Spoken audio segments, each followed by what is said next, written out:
Here. Yeah. Okay, my name is Brant Hunt. Today is the second day of November, that is 2023, and a cold and frosty day here in the South. We don't normally have this cold weather this early, but we'll take it, I guess. There's nothing I can do about it, so to speak. I have Phil Langdon here.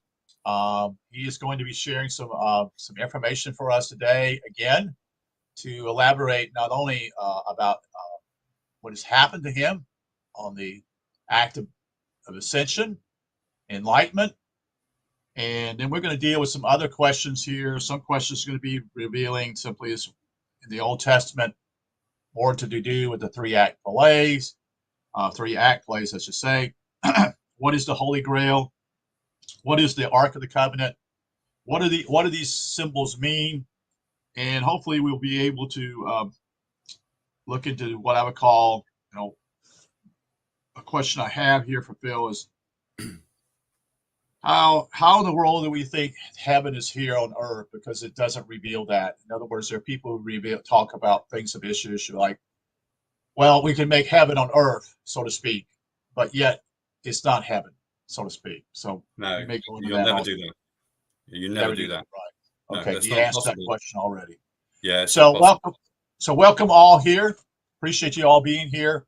I am actually live on YouTube, on Discerning What is True channel, and on my Facebook page. So you're welcome to, like I said, share. I have a comment section here on Facebook and also on StreamYard. And you can actually ask a question if you like to ask a question today. So again, this is Phil Langdon, and I'll let Phil introduce himself, okay? Hi, I'm Phil Langdon. I'm from London. I'm 53 years old. I experienced spiritual ascension 9 years ago now, and I've been assimilating it ever since and writing books about it effectively. Oh, by the way, where can you get those ebooks or those books? Well, they're mostly free on my YouTube channel, which is just under my name, Phil Langdon. You'll find me straight away on YouTube if you type in Phil Langdon. It'll be obvious because there's lots of ascension material on my YouTube page, and there's there's three or four free downloads of 4 of the books that I've produced. I've made 7 in total. The most recent book I wrote was called Heaven is a Cloud, and that's available for free as well. It's my best book. It's my favorite book that I've written, basically. That's interesting. The number 7 comes up there, right? That means your 7th book. That's your best book. So number 7 represents your best book. Perfection, that's right. That's So we've already answered one question. Simply is that there's no way that we can actually make heaven on earth at all. No, you can't do that. It's impossible. That's a misunderstanding of heaven. The only way you're going to get fairly close to that is if you have lots and lots of people on earth who spiritually ascend, but it's extremely rare, unfortunately, because people on earth have very low IQs in general. Not right. Putting them down. I'm not putting anyone down. I'm just saying it's a fact of life that the Bell distribution curve applies to an entire planet, suggesting that most people don't have a high enough IQ to deal with this kind of material. And they choose not to because they reject it. It's their own fault for rejecting it, in my opinion, because people actually reject truth often.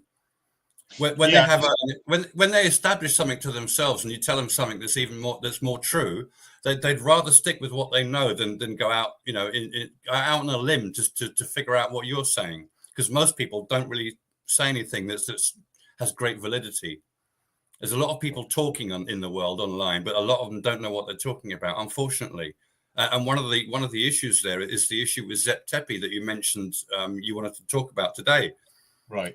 Zep Tepi is an Egyptian concept that everyone misinterprets as being a certain point in history when the Egyptian culture started, and it has nothing to do with that. But they don't know about the contents of the Egyptian culture in order to realize they're making that mistake. Interesting. Anyway, so yeah. Well, we can go ahead and talk about Zep Tepi if you want. Yeah. Do you want to do that now? Yeah, you said okay. I forgotten what I was going to talk about. We actually were supposed to share that yesterday. And I guess we never got to it. So right. That's okay. That's okay. We go all. Yeah. That's not. the agenda here is just simply looking at truth. We just want to Yeah. know what just happened in your life.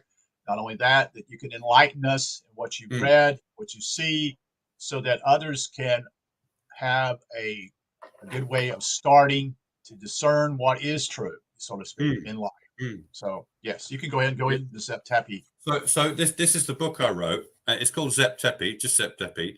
And the reason you're seeing the Sphinx, that is the right hand paw of the Sphinx. Now, the cloud of heaven is a cloud. You make it when you encounter God and you spiritually ascend. Your spiritual ascension generates heaven, literally, personally for you, not for anybody else. It's only you. Every time somebody generates that same cloud, it's the same cloud every single time for every person in the entire universe. It's not just for Earth, it's universal, utterly universal. This is what very few people realize, that they think it's about Earth and the aliens have nothing to do with it. Aliens have everything to do with it. They do the same. People on different planets do the same. It's the same principle everywhere in the universe. Same. So that cloud of heaven was represented in ancient Egypt as the Sphinx. The Sphinx is the cloud of heaven right there. So when you ascend and you fly up into the abyss and you turn around and you see the cloud of heaven in the near distance, there are beams of light coming out of this cloud. And the shape of the cloud is very square-like. It's like a square tube almost, but at the back it's quite circular and it's quite fat and large. And as it comes forward, it tapers somewhat and squares off. The front of it, that's in front of you when you turn around and see it, is actually a perfect square, even though it's a bit amorphous and rough and bumpy like a cloud. And the beams coming out, there are 10 beams coming out the top of this cloud. There are 6 on the left, 6 on the right, 8 beams coming out the bottom, and there are 2 beams coming out the front of it towards you. So when you turn round, you realize you are at the end of the left-hand beam, which, if you are the cloud, is his right hand. So you are at the right hand of the cloud of heaven, which is expressed in the Bible as the right hand of the Father. Right. And that the word Father in that instance refers to the Father of the universe, the Father of creation. The cloud is the zero place from which the universe expands. There's a lot to say about that. We discussed that somewhat yesterday. So as you turn around and you realize you're at the end of his right hand, you are literally the equivalent of standing at the right paw of the Sphinx, because the Sphinx represents the cloud of heaven. The reason it's a lion is because, as the creative principle, the shape of the cloud resembles the head of a lion, and it's always been associated as a lion because it has this ferocity. The generation of material in the universe is considered to be a ferocious manifestation, utterly ferocious, like a lion, going all out and roaring to the maximum. So he's always associated the cloud as a creative principle with a lion. And the reason the Sphinx was painted red all the time and on a regular basis is because that cloud can be considered to be the body of a sheep or a lamb. It's brand new. It's always a brand new born child. It never changes. It's always like that. So it's always a newborn lamb, not an adult sheep in association. A cloud can be compared to the body of a lamb because it's white and fluffy like a cloud. And the beams coming out of it are considered to be its lifeblood pouring out. Therefore, the lamb has been slain. See, and those beams, even though they're actually literally white, they're thought of as being symbolically red because they are its blood. So the Sphinx was painted red to say it's flashed with blood, it's covered in blood, and it's lamb's blood. Specifically, lamb's blood is the symbolic association. So at Giza, there must be something to do with the beginning of the universe, and that's exactly what is being commemorated at Giza with the Sphinx. Zep Tepi is being commemorated at Giza, the beginning of the universe, not a moment in history when the Egyptian culture started. That's a misnomer. Zep Tepi means the time of the first. Zep means time. Zep means first.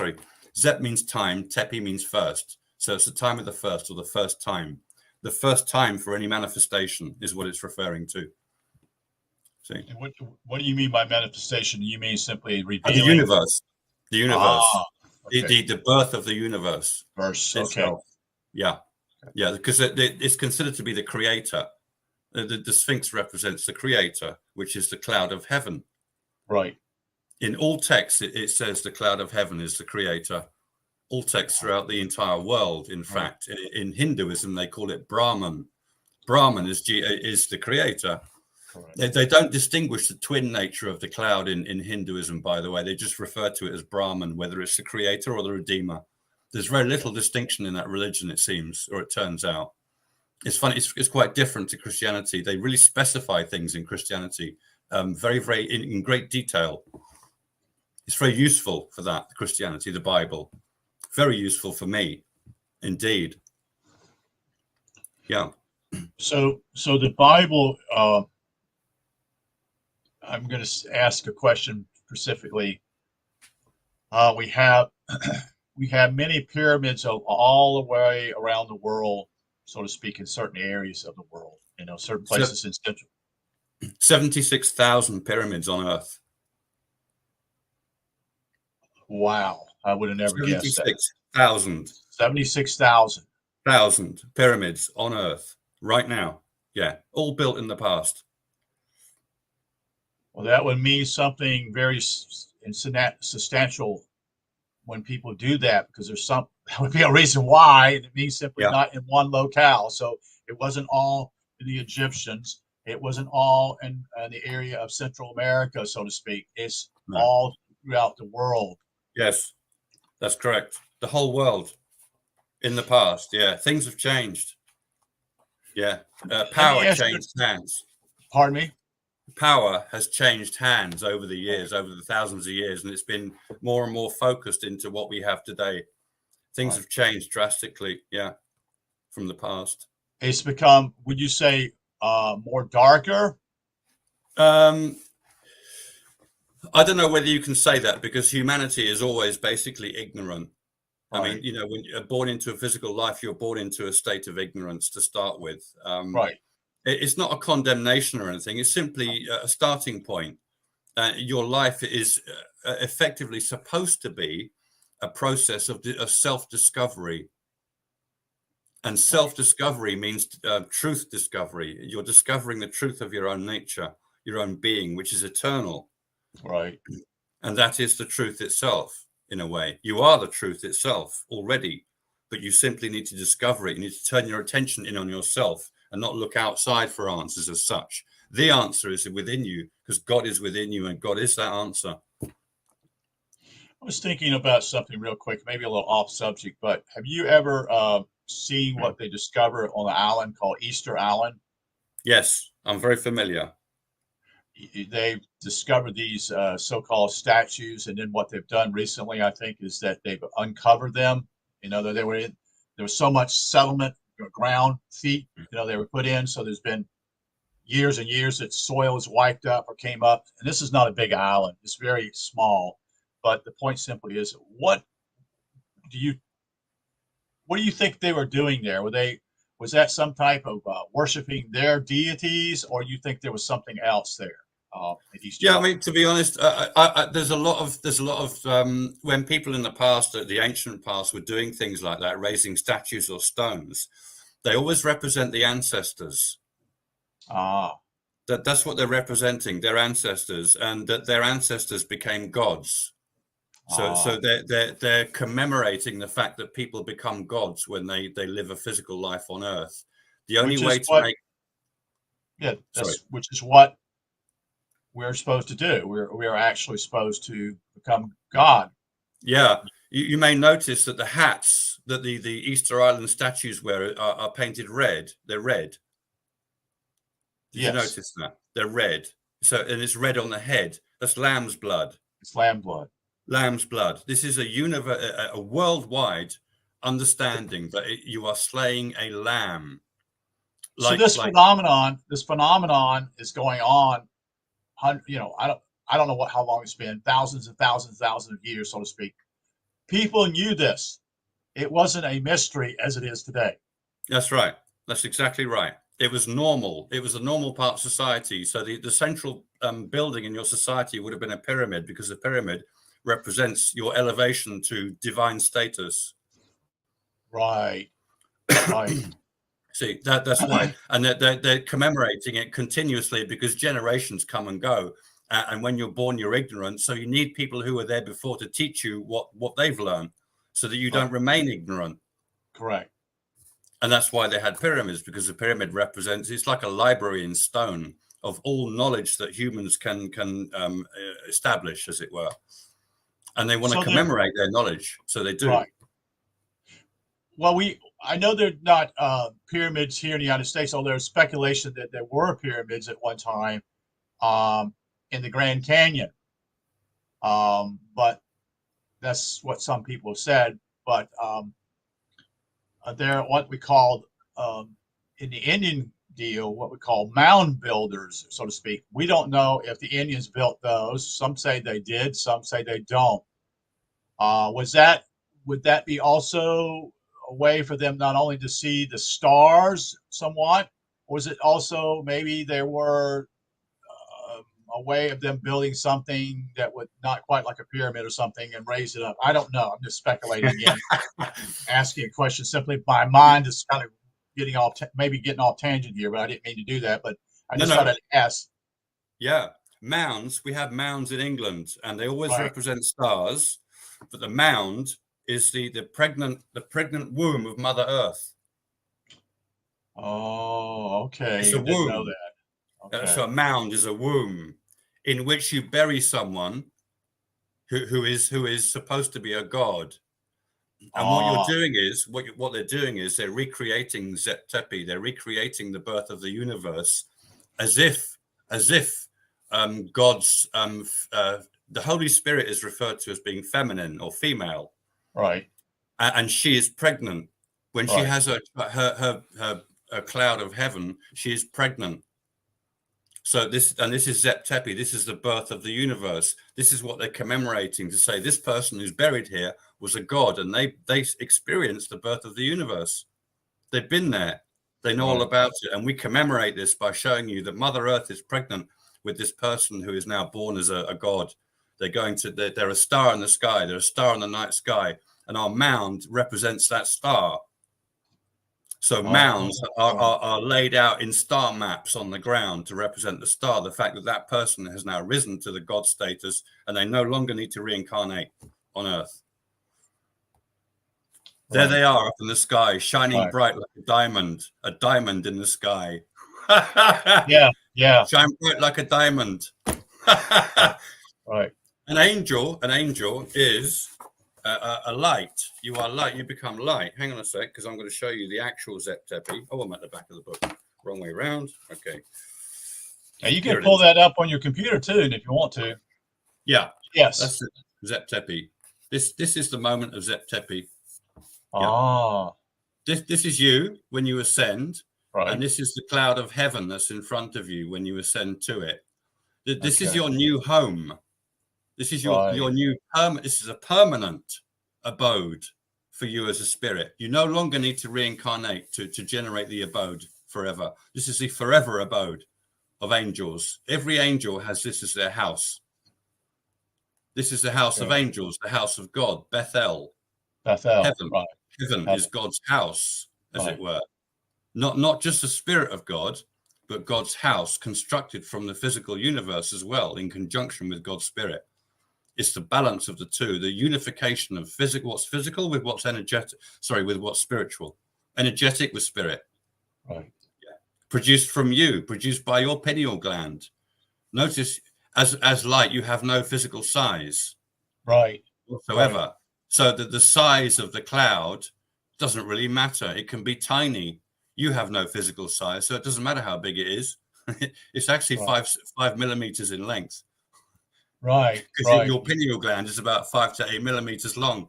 So the cloud of heaven is this tiny thing, and yet you're an insubstantial, non-physical entity, and this is now your perfect abode. It's the perfect abode for a spirit, heaven.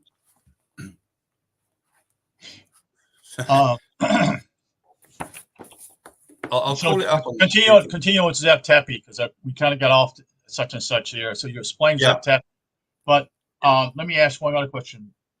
Are the pyramids in Egypt the oldest pyramids, or are there other pyramids that are older than the one in Egypt? Well, aging things is not something that I give much Get into attention to. They Okay, keep talking about the age of the Sphinx, but it doesn't really matter. It's what the Sphinx represents that counts. okay, We can argue all day about when the Egyptian civilization really started. Was it 12,000 years ago? Was it 30,000 years right, ago? right, right. We don't know. Don't know. And we can go on all day about that, but it doesn't really make any difference. Okay, It's what it represents that counts okay, effectively. I think the reason they go on about dating everything all the time is because they want to try and prove or back up this idea that Zep Tepi is a time in history, a point in Earth history when it has nothing to right. do with that. Nothing to So do with they've got that wrong. And the reason Okay. I wrote that book, I know I'm not known in the world, but I wrote it to correct people like Graham Hancock, who doesn't know what he's talking about. Yeah, that was the name I was gonna ask you about. What was your thinking of Graham Yeah, Hancock? he's a very nice man. There's nothing wrong with him as a person. He's a lovely guy. I'd love to have a coffee with him, but a lot of the things he says are wrong, including the Great Flood. He has no idea what he's talking about when he says the Great Flood.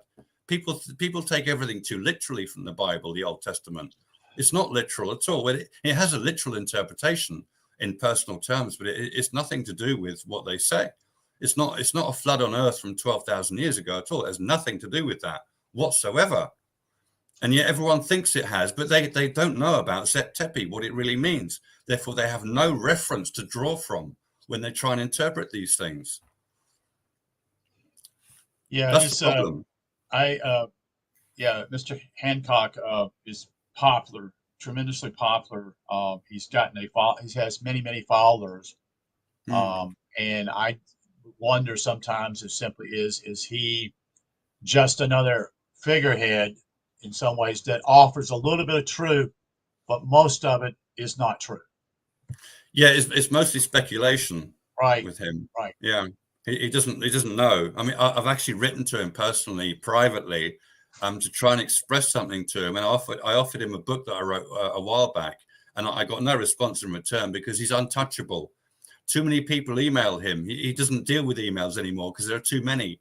Therefore, right. you can't communicate with him. So he's become untouchable. He's a pedestal sort of what. I mean, he can't be touched. You can't be Yeah, talked to. yeah. It's this It's the aura of him. I mean, it, it's not just him. I mean, other people have been put on pedestals, and so they are so popular with the mass because the masses don't understand. In a lot of ways, they're looking at these people and these guys looking down to them. It's like, here, I'll show you a crumb. There's a crumb. Here's a couple crumbs. And their worship. They sell their books. They get record money, such and such. Da da da da. There was a discovery here in South Carolina, kind of got off base, but Graham Hancock has been there. It's really near what I call Savannah River and near the area of a town called Allendale. And they've found out that someone has discovered near the Savannah River, which makes sense because those who came here long ago would naturally go up rivers, you see, because they would probably come through what I would call either on ships and then eventually have what I call boats that would actually allow them to get on rivers. But they discovered simply as those people were coming here for basically, as I understood, it doesn't make sense, but they're here to basically sharpen their instruments. There's a certain type of rock that was found, clay-like rock, was found in this area, and they found simply as they see where they've been here in the past, and they're saying they've been here approximately. Here's the funky part, because this kind of breaks all the rules. They're saying these people have been here probably 30 or 50,000 years ago, and that kind of breaks the whole mold here in the United States because the United States is considered what I would call, or America, I should say, better than the United States, America, is that we're thinking it's the new country. We taught that, a childhood type of thing in school. And America wasn't a new country or such and such. It's there always been somebody here, so to speak. I mean, Yeah. but that's the whole mindset, how we've been somewhat brainwashed in that area, thinking that, oh, this is a new country, this is a new world, type of thing. And yet it's only to the Europeans that it was considered the new world, not to others.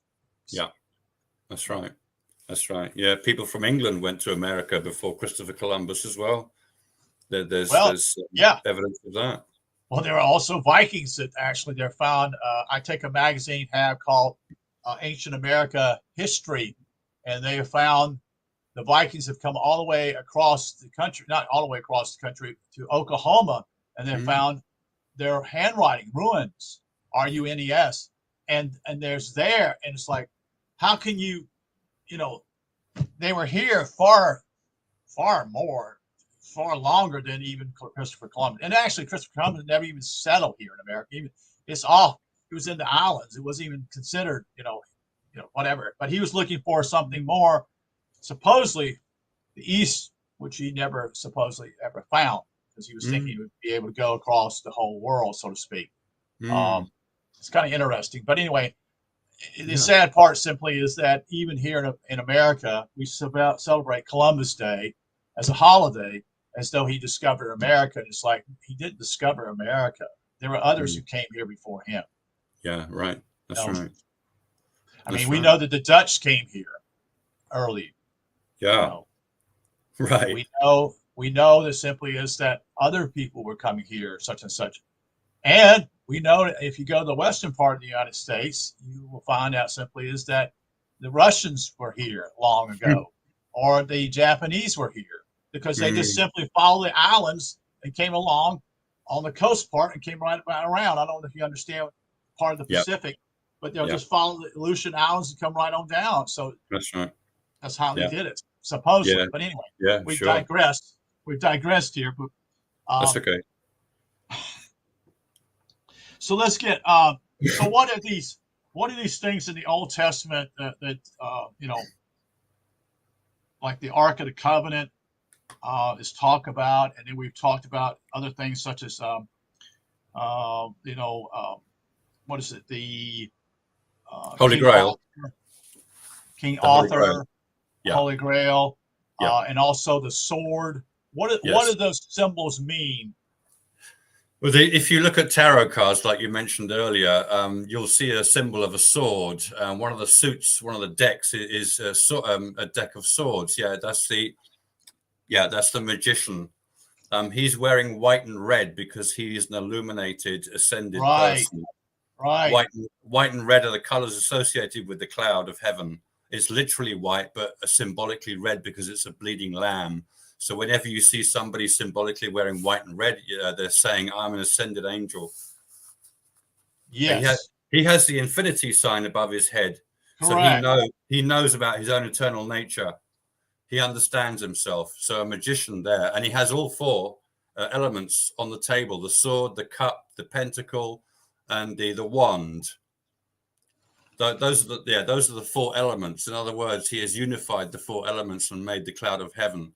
And it's the card number 1, which is a spiritual ascension card. Right. So the sword, it always has a double edge. The sword of truth. The sword represents truth because it cuts through everything, and you swish the sword through the air. See, so it relates to your intellect because the element air refers to your head. The element earth refers to your groin area. Right. So air is the head, and this is where ether is produced, from the air element in your head. This is where you ascend from. This is where you understand the truth that all is one, that there is only God and God is all there is. That means you now hold the sword of truth because you understand the truth. And it has a double edge because it can cut you. The truth is indifferent. It can cut you just as much as it can cut an opponent if you yourself are not truthful. Or if you fall from the truth yourself, you will cut yourself with your own sword. So it's very, very symbolic, this sword of truth. It's called Excalibur. And the word Excalibur has quite a few ancient connotations, but it basically means to cleft or breach, and it represents the cold, hard truth. The truth is robust and indifferent to your personal subjective whims. The truth will not change to suit you. It simply stays and remains as the truth and will never change. It will never alter. And truth is always true. Therefore, Right. truth is the eternal. It is the Correct. eternity. It's the nature Correct. of eternity. Truth, Yes. like Yes. this. The Holy Grail is it's a cup in the sense that the cup of Christ, they call it. See, so it's associated with ascension, and that the Holy Grail itself is in fact the cloud of heaven. Specifically, that is the Holy Grail. So I don't know whether you've seen a film called Excalibur, but I think Yes, it I was, did. I saw it back in the 80s. I think it was yeah, pretty beautiful. pretty gruesome and pretty brutal in some ways too. I don't know if that Yeah, was the same movie you saw or not. So yes, yeah, go it's the ahead. same one. It's the same Okay. one. Yeah, it is brutal. Yeah. But at the end, I think it's Sir Galahad, the one who wasn't an original knight but wanted to be a knight, and he eventually gets to be a knight of the Round Table. He's the one who finds the Grail. And when he finds the Grail, they didn't know how to convey it in the film because it's a very ethereal concept, the Holy Grail. They don't realize, exactly what it is, and they probably don't want to show you exactly what goes on in spiritual ascension. But finding the Grail is spiritually ascending to the cloud of heaven because the Grail is the cloud. And the cloud gives out lamb's blood, which is blessings. It's like God's blessings to you because you've slain your lamb, and you're now collecting the blood of the lamb in your cup. Yes. You are the cup, and the Right. blood of the lamb is pouring out into your head. You are drinking its blood. You are eating its flesh because it's inside you. See, so in you are the receptacle. You are the cup that is gathering the blood of Christ, the blood of the Right. lamb. Right. It's filling you up. That's the principle of So why this it's is so let's get that's interesting when you say that. So the idea of the communion with what takes place in the church, which some people would attain, would say simply as they see it, they come out of the church or whatever and spoken that, well, they're just simply worshiping. They're somewhat devil worshippers because they're drinking the blood. You see how that think. See the thinking there. Okay, if you follow what I'm saying, and yeah, then eating the flesh as though eating the body, so to speak. So see how it's been misinterpreted by others in a way that's very gory and wrong.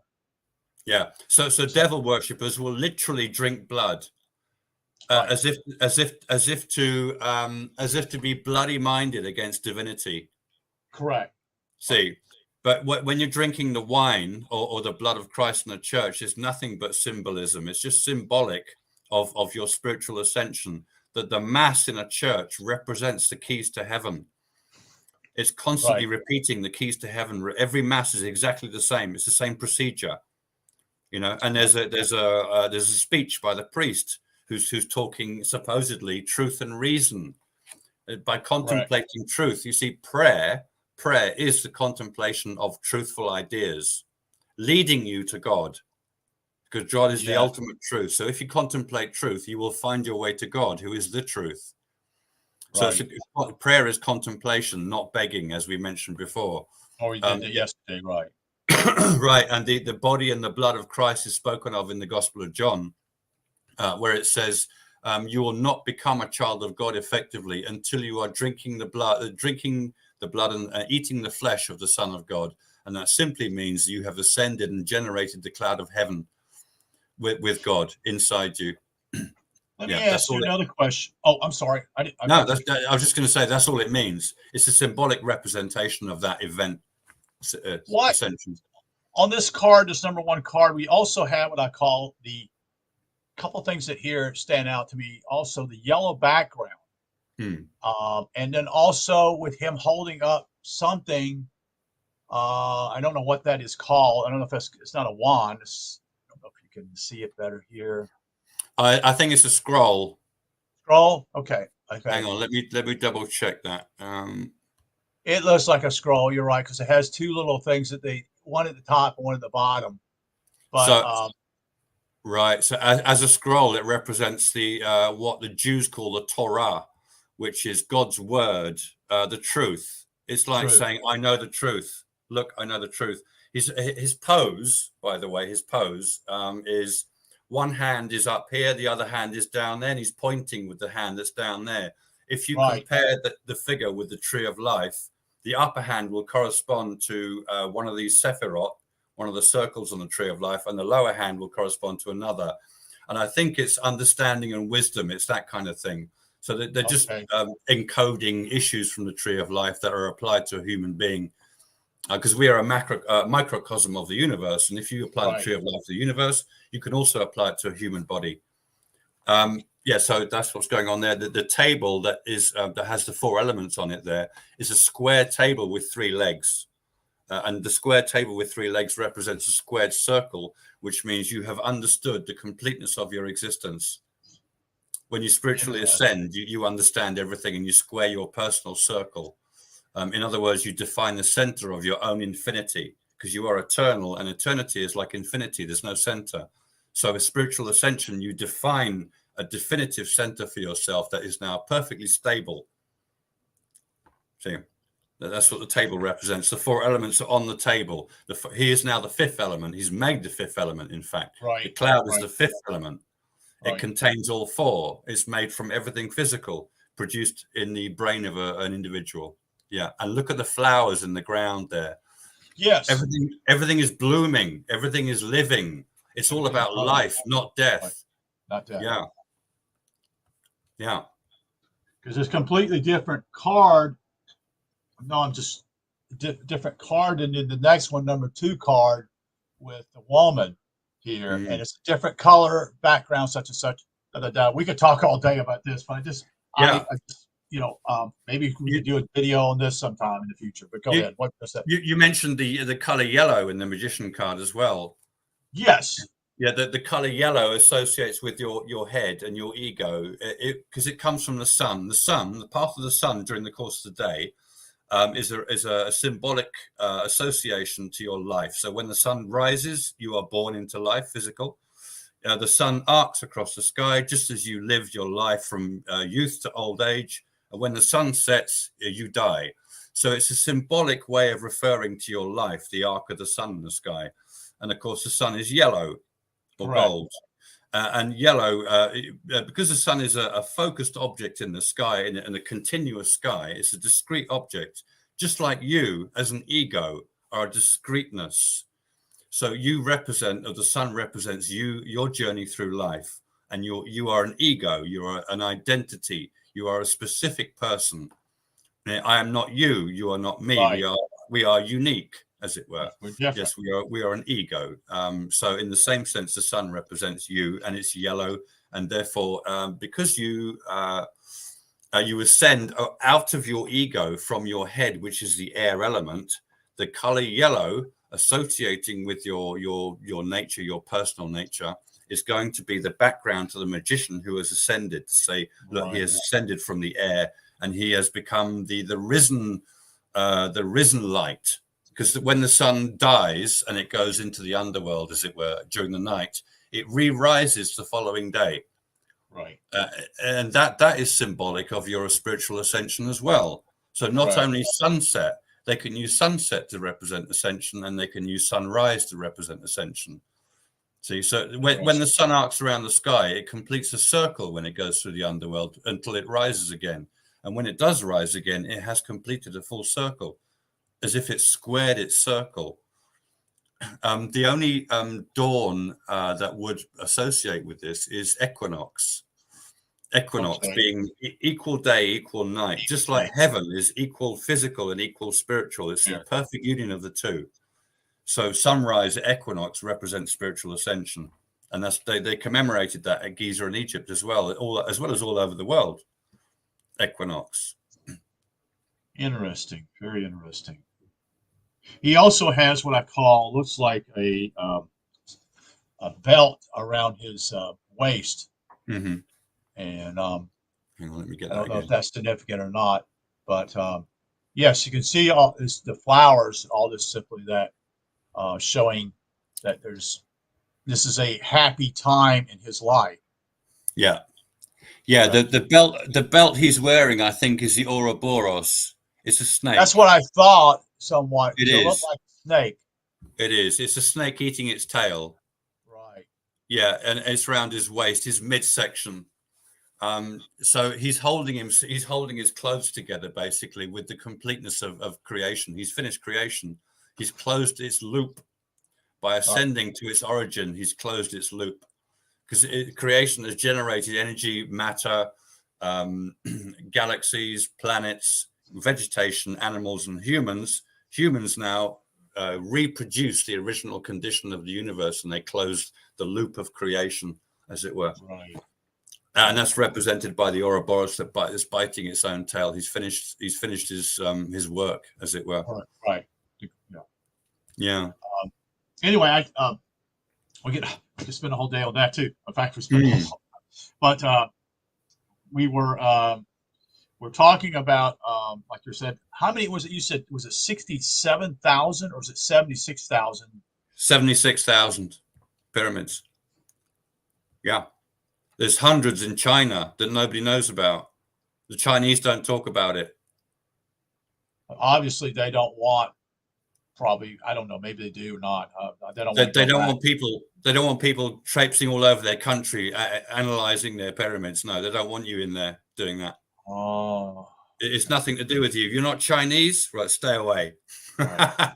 The Chinese. I learned a lot about the Chinese when I was a teenager through Bruce Lee, and Right. one of their things is mind your own business. Right.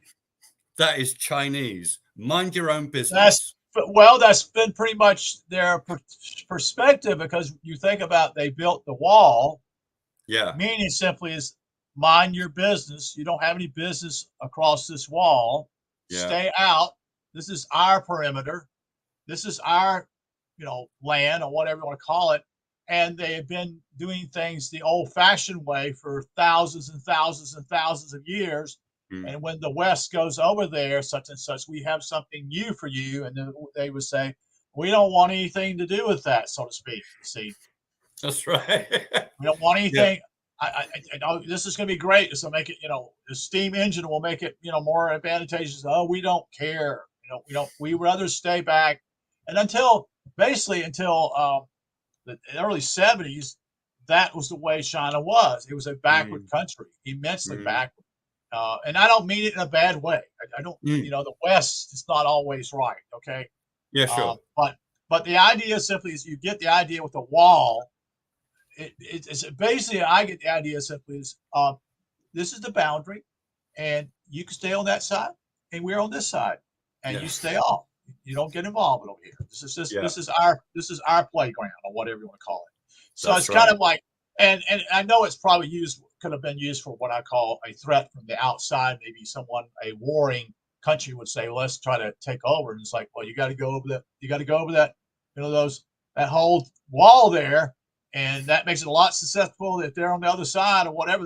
You're easy targets to be shot at, so to speak, arrows or whatever. So, but anyway, kind of got off on a tangent. But anyway, yes, China has always been that somewhat of a maverick in some ways, not a maverick,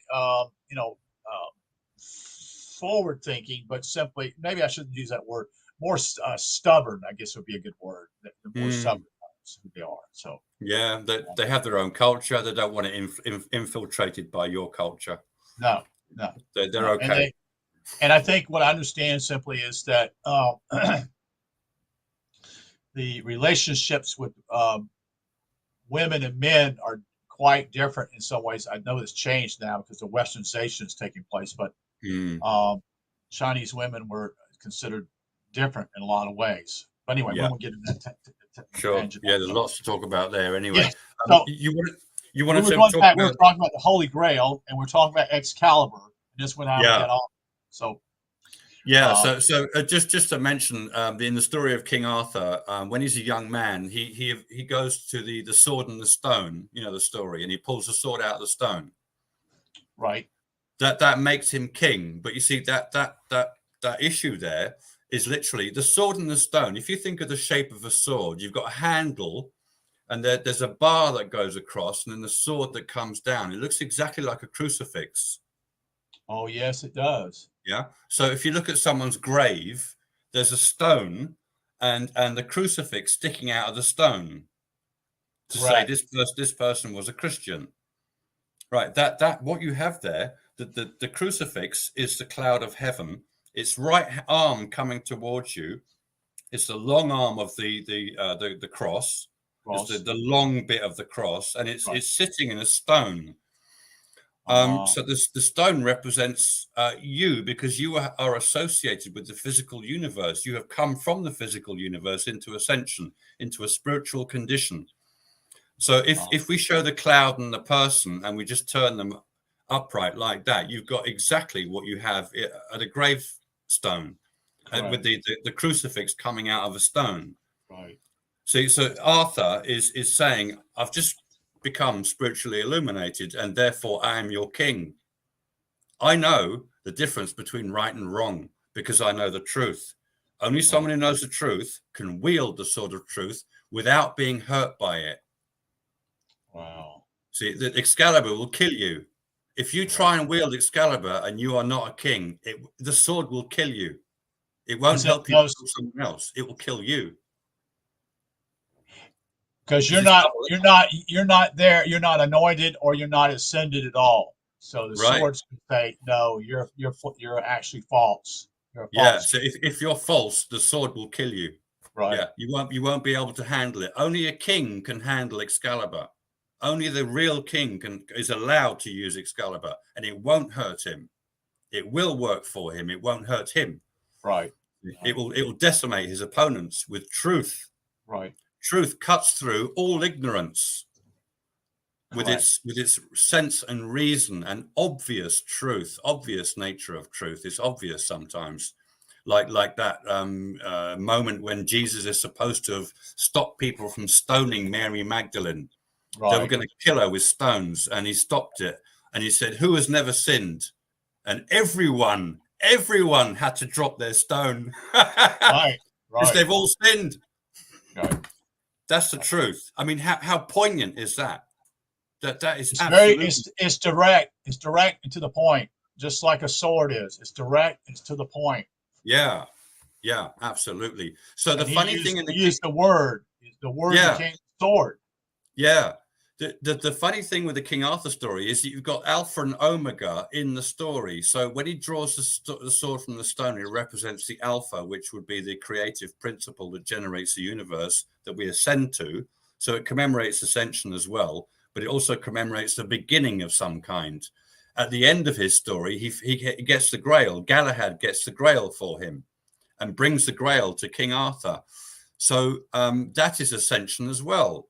So you're hearing about ascension twice in the King Arthur story to emphasize Alpha and Omega, that the beginning of existence and the end of existence is exactly the same. It's the same condition. Right. They're both Zep Tepi. Right. Yeah. The Ark of the Covenant is a very, very similar idea. It's the same principle. I mean, the King Arthur story was written up in the 11th century, I think, or the 12th century in France, in Normandy. It's from Normandy, that story. And they were trying to rewrite the Gospels in certain terms. They were conveying the same essential message that the Gospels convey in a brand new story. I don't know whether people had different ideas back then, or thought that, the Bible wasn't doing its job and they needed to make a new story to inspire people. I don't know. I wasn't there. I don't know what their reasoning was, but what you've got there is the same principle as we find in the Bible. It's very, very similar. And going to the Ark of the Covenant, for instance, in the book of Exodus, which is where we hear about the Ark of the Covenant, of course, and it's Moses who takes it. What you have there is the Egyptian pharaoh is being vilified as a sort of demonic type person in the story. Correct. But it's just a story. It's not actually real. Right. The Israelites represent anyone who is going to ascend to angel nature, anyone who wants to pursue truth. And of course, around you is everything that's going to prevent you from doing that, because other people don't like it when you rise higher than them. Right. So there's an issue in this story that is applicable to any person. You are the Israelites, and the world around you and everybody else is the Egyptians in the story.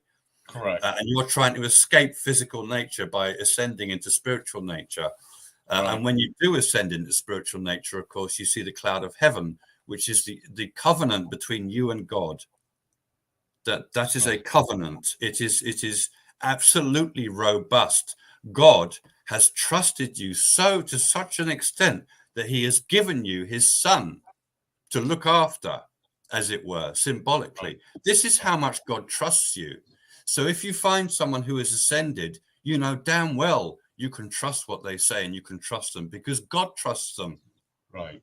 to convey his word Right. to other people on the planet. Right. If God trusts me, why would you not trust me? Do you see what I'm saying? Right.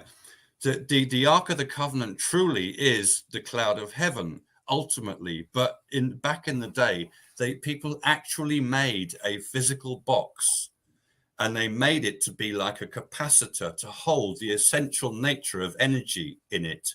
Because God and the cloud of heaven, or Zep Tepi, is the condition that generates energy in the universe. It generates the first pulse of light.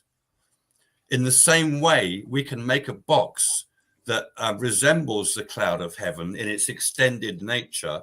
You know, the proportions of the box are a way of referring to the proportions of the cloud of heaven and saying in here is contained the power of God. God has the power to generate energy. This thing has the power to generate energy. It was a physical box they carried around, and it would literally kill you. If you went too close to it, it would kill you because it's a capacitor, and it would zap you. Right. You're dead. It's like being struck by lightning. You're instantly killed. And that's why the priests used to wear special robes to prevent themselves from being electrocuted by the box. Yeah, they had somewhat almost like armor somewhat on them. I don't know if that's correct. Yeah. That's right. It was to prevent from being electrocuted. Yeah, literally, physically. Okay, let me ask. Priest. Okay, go ahead. Yeah, just to say, only the priest would wear this. Therefore, only the priest would be able to be in the presence of the Ark of the Covenant. Right. If you sneak if into someone the came tent, in there without that, they would be eventually knocked over or whatever dealt with because that's not their territory to be involved with. Only the priest. The priest is the one who knows how it works and what it's about, like an ascended angel who understands reality and understands energy. But if you're a servant and you think, I'd like to sneak a look at that ark, I don't understand what's going on, I'm going to sneak into the tent. You're dead. Right. That's it. You're dead. Right. You can't talk about anything else. You are dead. It killed you. Can't think about it anymore. Is it also? So that's why. Okay, go ahead. Continue. I beg your pardon. I just want to make sure that people realize that, the Indiana Jones and the Ark of the Covenant, when they recount the idea of carrying the Ark into war, that's actually true. I think people did that in the past because it's a capacitor that can kill people. They carried it wearing armor themselves to prevent from being electrocuted, to electrocute their enemies. Huh. I didn't think about it that way. It's a weapon. It was used as a weapon. I was thinking when you said something about the Egyptians and they crossed the Red Sea. Right. The Red Sea is the blood up here with the head.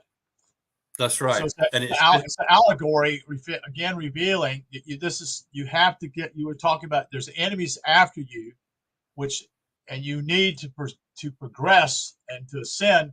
So you must cross the Red Sea. You must, and there's a statement simply as I say, but it's also, I think I got it from you.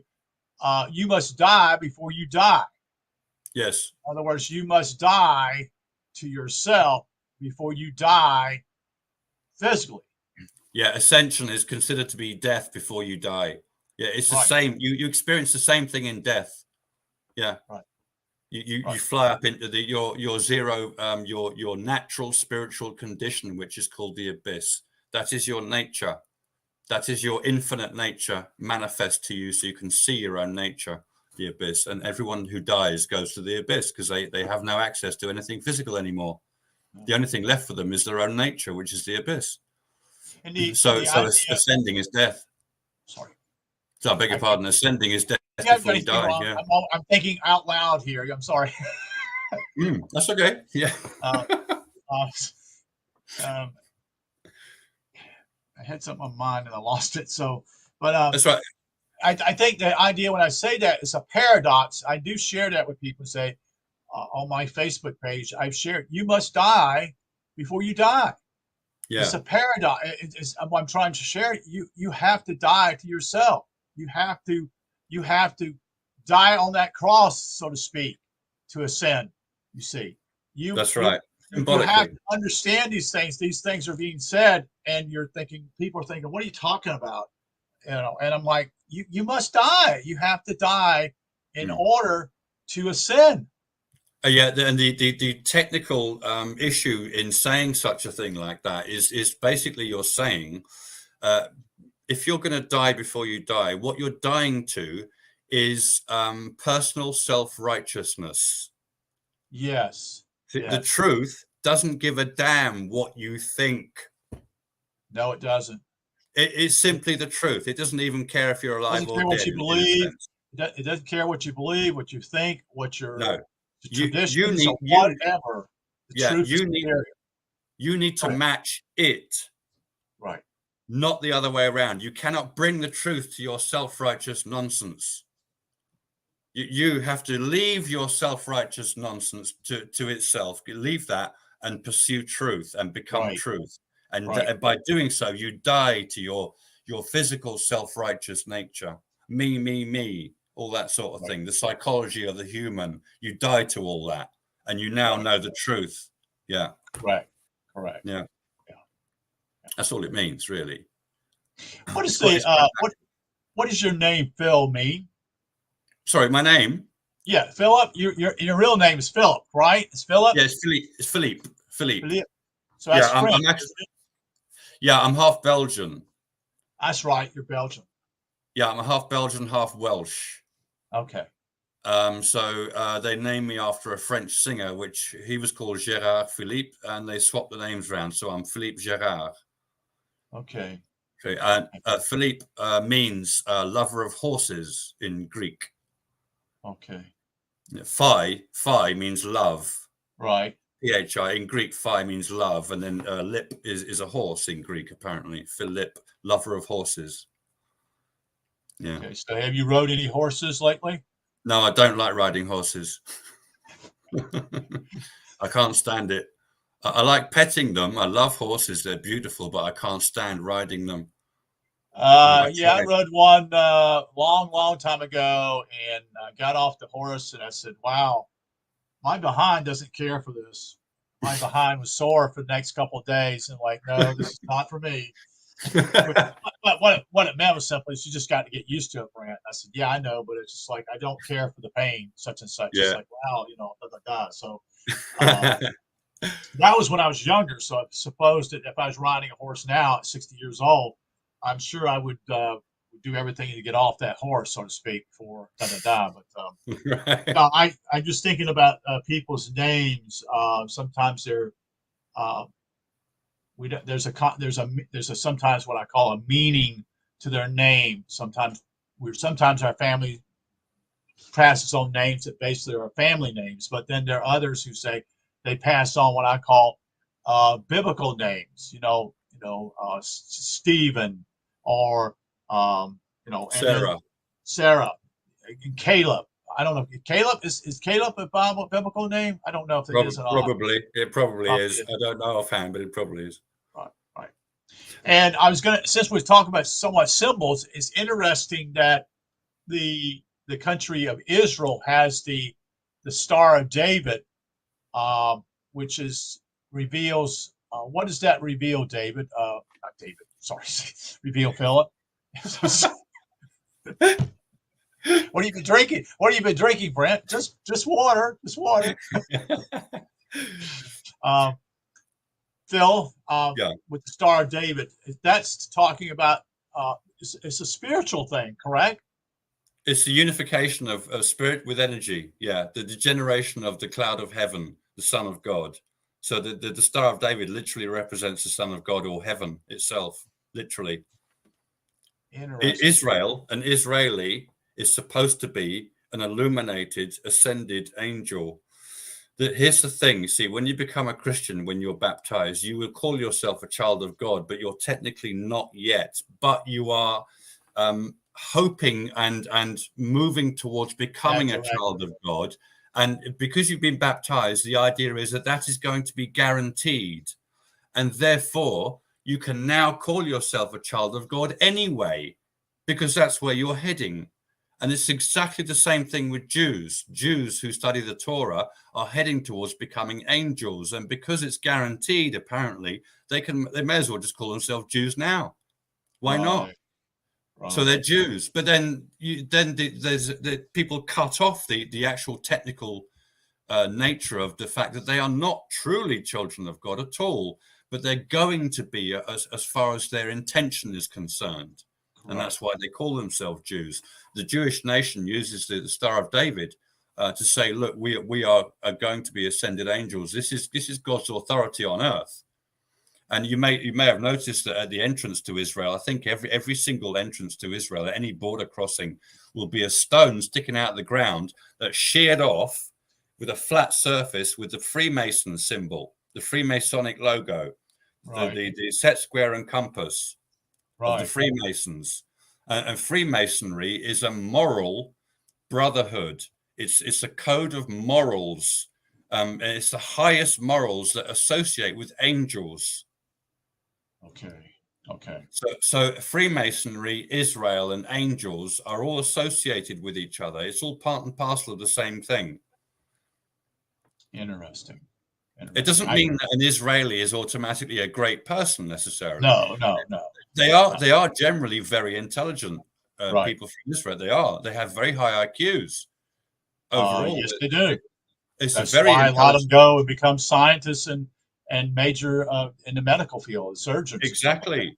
Yeah. Exactly. Yeah. And also some are musicians that are write music. And I'm not talking about modern music. I'm talking about a lot of times simply is that there have been some that have been classical music, such and such. So this, the interesting thing I was going to say about classical music to modern music is that classical music is about the listening ability of the audience to listen to a particular music being played over and over as it shares such and such the same type of not signal. I'm trying to think of the word I want to say what the music is. It comes right back to a piece that's already been shared in the first part, and it comes back again and then the third part and the fourth part. And a lot of times this music, pardon me? A theme. Theme, yes. And it's interesting how that's done, because simply you could even look at it. You hear like there's a piece that's called the Mota about Smeltania. I think that's correct. And he does a song about a river in a certain part of Europe. I think it's in Czechoslovakia or one of those, or Poland. I don't know if it's Poland, but anyway, he's describing what the music, and this theme comes back over and over in the movement of the music. And the problem is people don't like to listen to that music because they lose their listening ability, because it's not short and sweet, because we've written music now for only 3 minutes or 4 minutes long. Anything longer than that, we lose our attention. Well, the problem is, I think, it's even worse than that now. So people are not listening, have lost the listening ability to listen to long pieces of music nowadays. Right. And it used to be, I don't know what it is in your country, but we had public radio stations here that used to play this kind of music, only classical music. And that's all changed here in the last probably 10 years. It's all now simply news. It's just news the whole day. And usually all that is just all negative news, so to speak. It's just, it's all bad things, so to speak. So yeah, sure. But I was going to say, I remember you mentioning when we started conversing about an hour ago, or an hour more than that, that the lady wanted to ask about ACIM, A Course in Miracles. Yes, yes. Well, I have a lot to say about that. I've never read their material. I've heard some of it, but the thing is, about 9 years ago, during the first year after my own ascension, I was looking around in the world going online to see if anybody else had done that, if there were groups associated to it, or if there was anything that I could get involved in that would, Right, bring me some a bit more companionship with those kind of people.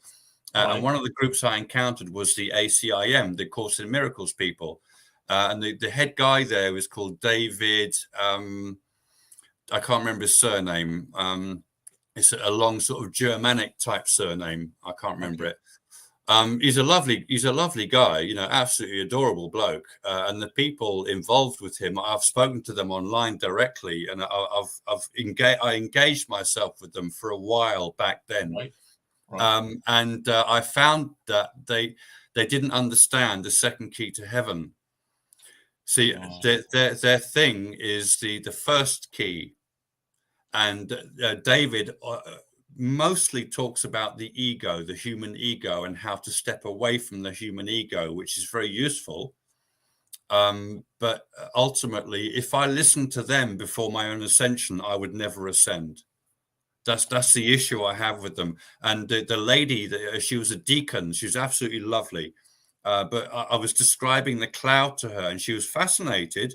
But when I finished talking about that, she had nothing else to say about it. She didn't have a clue what I was talking about. Oh, See, and that I found that quite disappointing, that they didn't even recognize what I was saying. So I thought, well, they can't know that much, and their stuff, their material is all about your behavior. oh, It's all about conditioning your behavior, as it were, or listening to. Apparently, the source of that material is that Jesus communicated it through a person in the past, and they wrote it all down. So what you've got in their books apparently is the direct communication from Jesus, the Son of God. But the Son of God is a cloud that doesn't say a damn thing. right. In truth, True. the cloud is a thing. It's an abode. It's not a person. It's a dwelling. Correct. See, it's Right. not, Jesus Christ is not a person that talks. That's right. They Right. personified the issue of the cloud as Jesus Christ in the New Testament. It's simply personified, like the apostles are the personification of the noetic forces of your brain. There were no apostles. There's no such thing. It's just your brain. These are stories being told in the Bible Yeah. to get you to think. But the Yeah. problem is simply people think they look at the Bible literally. They're not looking at allegorically and saying this is just a story to share something like we would have when you had Hansel and Gretel, Yeah. or the three little pigs, Yeah. or the three bears. Interesting that there are three, three bears, three That's right. pigs, Three and bowls of one, porridge. yes, Three and bowls then of porridge. you have, what is the other ones? The three pigs, about the wolf is trying to blow their house down, is Yeah. I remember, That's about and death. That's actually about death. that's about death. It's Didn't know about that. death. Yes, it's about death. The pig who builds his house out of bricks is the one who sustains himself against reincarnating. His house of bricks is heaven. Oh, That pig has made oh, heaven, and therefore the universe can no longer suck him into itself. He is now a member of the angel colony, or the great generation of angels, who no longer need to reincarnate because they've achieved what incarnation is for. I never heard it said that way. That's interesting. So you're able to analyze and see what they're sharing here in a little child story. Yeah. So I'm going to, since we jumped on that, what about the riddle such and such that is it Johnny goes runs fishes a pail of water? What is that about? Is it Are you Johnny or talking about Jack and Jill? Jack and Jill? Sorry. Yeah. Jack and Jill went up the hill to fetch a pail of water. Yeah, Jack came down and lost his crown, and Jill came tumbling after. Jack and Jill are the sun and the moon. Oh, They're rising up in the sky. Jack goes up the hill. Yeah, the sun arcs like a hill. right, So yeah, he arcs, and at the top of the arc is the equivalent of your middle life in your middle age, right, when right, you're generally supposed to become an angel. right, But then if you fall down, you lose your crown. right. I suppose the idea they're trying to convey, that, and Jill came tumbling after, is the moon following the sun. It sounds to me like a missed attempt at illumination, and the crown is like some people refer to the crown of Jack as the ego. So when you Right. ascend, you lose your ego, but the crown, of course, ultimately is the cloud of heaven. It's like your crown. It's like a crown of thorns, the cloud of Right, heaven. See, right. it's the same thing as the crown of thorns. So you can take it in two different ways. That one, it kind of sounds like they're saying, "Oh, look, it's a missed opportunity." Most people miss the opportunity, so it Yes. could be a nursery rhyme conveying the fact that most people don't make it. Okay. So it could be, it's a bit too vague Yeah. Yeah. for that. There is an explanation for it. There is somebody on YouTube who explains all these things in their original format, but he doesn't know about the esoteric explanation to some of them. Oh, is So that he guy? wouldn't. The guy you talk about? Is this a guy in England? It might be. It might be. I've only seen his his videos on YouTube without watching them. So I realized, oh, there's a guy who's running a channel where he's going through nursery rhymes, and he's This explaining. guy, this guy's in London, and he's pretty old now. I don't know if he's dead or not, but he was collecting what we call books from the past and was actually trying to explain them. Old books, Mm, alchemy books. mm, I was trying to explain these books, and he has a YouTube channel. And years ago, I used to watch him such and such, and was entertaining maybe buying something from him, but I didn't do that. mm, Um, but he was trying to apparently with someone, and he sold what that's right. He sold things, which was kind of a red flag to me. He was selling things that what these particular not allegories, but um, alchemy works were really saying. So he would sell what I would call a pamphlet that goes along with the book and explaining what you're reading, because we're mm, so far away from understanding alchemy, so to speak. But the mm. problem was simply is he was selling it, which was to me kind of a red flag again. Right.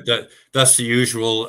Make money out of your passion, your personal passions, Right, which right, a lot of people do online. It's okay, I suppose, but if you're dealing with truth like this, I think it's very dangerous to sell that in a way. That's pretty much why I give things away for free, because I right, don't see right. why. I I agree think with you. I Yeah, think the truth you shouldn't have to pay for it. no, no, And right, these books are very easy to write. right. I find them very easy, and I knock one out in about a week. Zep Tepi, I wrote this in a week. That's it, Okay. 1 week. That's it. It was so easy, and I feel like I didn't make any effort to write that at all. I just tapped on a keyboard, no effort, easy. So I'm not going to charge you extortionate amounts for that. In fact, I've reproduced the key elements of Zep Tepi in the Cloud of Heaven book. There's a chapter Oh, called Zep Tepi in that book on purpose, and okay, it combines two of these chapters, two of the key chapters in this, and makes them into one chapter. okay. So you can see everything about ancient Egypt in one go. There's also a chapter about the Book of the Dead, and it's called the Apocalypse of the Dead.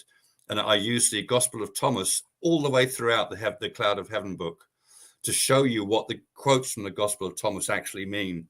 So I'll be talking about something, and then I'll put a quote from the Gospel of Thomas. And because you've read that passage, and now you're reading the Gospel of Thomas quote, you can see, oh, I see that quote is referring to that. I see. So it's to explain mostly Gnostic texts, the content of the Bible in general, and ancient Egypt, because all these things fit together very neatly. They're all the same sort of thing. Now, when you talk about Yeah. the Book of the Dead, this was a guy who is in England, in the 1800s. Is that correct? He wrote this book in late 18, or well, actually, either late or early 1900. Was this based upon the Book of Dead? Was this based upon after Ankhenaten had passed his dynasty or before his dynasty? At the time of Akhenaten, Egypt had been going for several thousand years, and it was declining. Right. Other people, they're called Hyksos, other people came in and they married into the royal family and basically took over, and Egypt continued to decline. Hykos, I think it's right. Hyksos. Right. It's in the history books, it's well known. This, so the original people of Egypt were usurped by these other, people coming in. They fancied the power of Egypt, and they wanted it for themselves, and they slowly infiltrated. This is how things fall over time. They get infiltrated. Correct. And by that time, what were called the coffin texts, we call them coffin texts because in burial, for a king who actually ascended during their life, that would be commemorated with these coffin texts in their funeral, their place of burial. The walls are covered in writing. There's writing all over their sarcophagus. To say this person is a god or was a god, and they no longer need to come back to this horrible place because they've ascended already. By the time of the Akhenaten dynasty, it's the 18th dynasty, we're talking about 1400 BC. Okay. So going back 3,500 years for Akhenaten, he had this thing that we call an inferiority complex. Right. He also had Marfan syndrome. It's been shown, and he looked a bit weird. It elongates your limbs, and you look a bit weird. And his father, Tutmosis III, kept him out of public view because he didn't look perfect. And as a king, you need to present yourself as perfect, to your people. If they see that you're a cripple, they think, well, you're not much of a god, are you? No. You're not very healthy. A god is supposed to be super healthy. Right. And nothing can touch them. It's almost unkillable. It's this sort of thing, But your son looks like a weirdo. What's all that about? So he kept him out of public view. And when his father died, overnight he becomes pharaoh, and he's the greatest thing in public view. Can you imagine what that psychology of that young man was? He became pharaoh at 18 years old, I think. 18 years old. That is a child. That's a child, right? That's a child. And he was an idiot. Right. He was a complete, I'm sorry, but he was a complete idiot. I've seen so much about his life. And he destroyed the opportunity for others to ascend. Yeah, he basically didn't want anyone to rise higher than him because he was kind of low. He didn't bother developing his intellect as such. He went through the mystery schools, I know that, and he knew the mysteries intellectually. So he could remove the priests from the temples and stop all this. You lot are going to ascend, because if you ascend, you're higher than the king. Right. He can't have that. You are a threat to him. You are a threat. It's a threat. Yeah. Right. So he removed it throughout the entirety of the country, the whole of Egypt. All the temples closed down. All the priests were sacked. It was a terrible catastrophe. It's a catastrophe. He actually moved the city. I mean, he moved the capital to a different area, correct? Yeah, he built a brand new capital city, in a new place, and he never built a single pyramid. Wow. He didn't like that. He didn't want to build pyramids because pyramids represent your ascension. He doesn't want anyone to know about that. Right. You can't know about that. Yeah, it's now banned. It's taboo. Nobody speaks about ascension. It's not allowed. I'm not ascended, but I'm not going to tell you that. I'm going to pretend I am because I'm the king.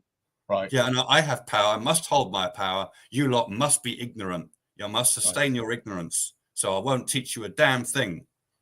Right. That's what in some ways, if I would say this, and you can correct me also. You always can correct me, Phil.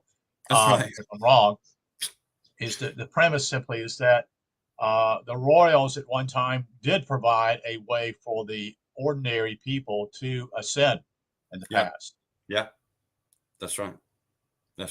And they'd become priests. So that if Right. there's a king, you can't have two kings. So No. if you ascend as well, you're going to be a priest, Right. and Right. you should be happy with that Right. because you can't have two kings. No. And the king wasn't necessarily an ascended person anyway. No. If you're born into a royal family comes from someone who ascended in the past, establishing that person and their DNA and their intellectual capability took them to ascension. Therefore, their offspring should have that same ability. And of course, the offspring are going to grow up in the environment of their father, who has literally Correct. ascended. He can Correct. teach them everything. That's right.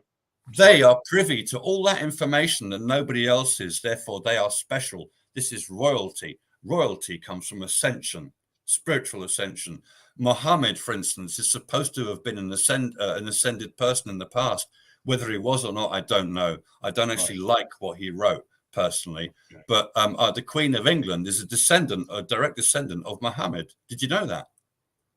No, I did not. Yeah, she is. It's been literally. It was on the news about a year ago. I think they reminded everyone just before she died, maybe longer than a year ago, that she's Yeah. actually a descendant of Muhammad.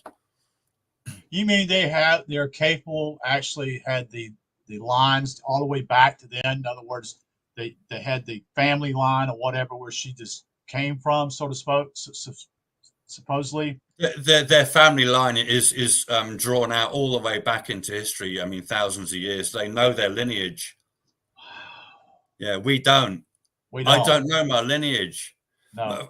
After my grandparents, I have no clue who existed in No. my family after my grandparents. There is no lineage to show me where I'm from. I have no clue. But the royal families, they keep their lineage and they know Right. damn well who was their ancestor from 1,000 years ago and 2,000 years ago. They know damn well who they are. Right. Yeah, it's all recorded. Right. Yeah, I was actually in a house in Hammersmith in London. Long Uh-huh. story, but my sister was looking after this house, and Okay. she invited us round for a Halloween party. It was about 10 years ago or something. And in this guy's house, this guy is a royal descendant, but he doesn't have a very high position in the royal family, and he wasn't there. But on his wall is the whole wall is like that Harry Potter thing where Sirius Black's family tree is drawn all over the wall. That's what he had on his wall. There were ancestors going back to 1300s on this wall. Good There's grief. hundreds of years of ancestry on this man's wall in a house in Hammersmith. I couldn't believe my eyes. He knew his ancestry, and he was part of the royal family. Yeah, So yeah. I know a little bit about my family since my last name. Part of my heritage is that 3 out of 4 people, that is from my mom and my dad, uh, most were German heritage. Um, and the last 2 names on my family, my dad's side, somewhat were Brantz and Priester. Well, Priester's pretty easy to figure out. We had some descendants who were priests, and one of my, I guess not my uncle, but maybe 3 or 4 generations before, was a Lutheran, and he gave money to build a church in this area of South Carolina, and they named it after his first name. His first name was Nicholas, so it's called Saint Nicholas um, Lutheran Church. Interesting how that worked out. But anyway, but the point simply is, the Brandt family came from Hamburg, Germany.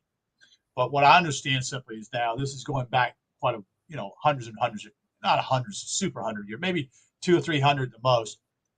They were farmers. So when you say Hamburg, apparently Hamburg was not that major of a city at that time or town in the part, because now it's considered it's an industrial city. I think it's even a seaport in Germany. Yeah, it But is.